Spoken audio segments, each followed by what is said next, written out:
It was a crisp autumn morning on the campus of Willowbrook University. It's a kind of day where the air smelled like possibility, and the leaves crunched underfoot with every step.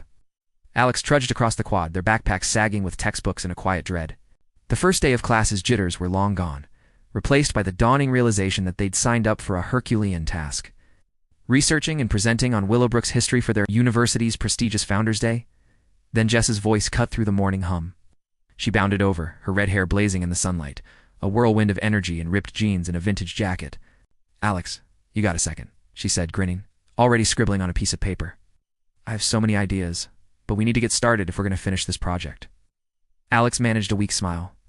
They knew they needed to get moving, but the research was daunting. Just then, a familiar voice cut through the chatter. "Hey, you guys need help? I'm free this afternoon. Let's go hit the books." Ryan, always the steady one, tall, easygoing. A soccer player who somehow juggled practice, classes, and a social life without a hint of stress. And so their group formed, united by friendship and a shared love for Willowbrook. Alex pored over notes, organizing timelines and cross-checking facts. Jess scribbled wild ideas in the margins, some brilliant, some absurd, and Ryan kept them grounded, his calm voice cutting through the clutter. But as the days passed, the pressure mounted. The looming deadline and the thought of presenting in front of the university board for the scholarship, it was too much. On the verge of tears, Alex snapped. "Jess, can you focus? We're running out of time." Jess, who had been doodling in the corner of her paper, looked up, startled. "Jess, this isn't a game. If you're not serious, maybe I'll just do it alone." Ryan reached across the table, his touch grounding. "Guys, cool it. We're a team." And in that moment, under the weight of their shared workload, they realized they were more than just friends. They were a team. That night, Alex sat by the willow statue, the campus quiet under a blanket of stars. Regret gnawed at them. They'd overreacted, but the pressure of the scholarship, the fear of failure, it was suffocating. A soft voice broke through their thoughts. "You're pushing too hard, Alex. We're a team. We'll figure it out together." It was Jess, her eyes shining with understanding. Relief washed over Alex, followed by a surge of determination. They were in this together. The next morning, they met again, not as individuals, but as a team. They worked tirelessly, their combined efforts fueled by friendship and a shared purpose.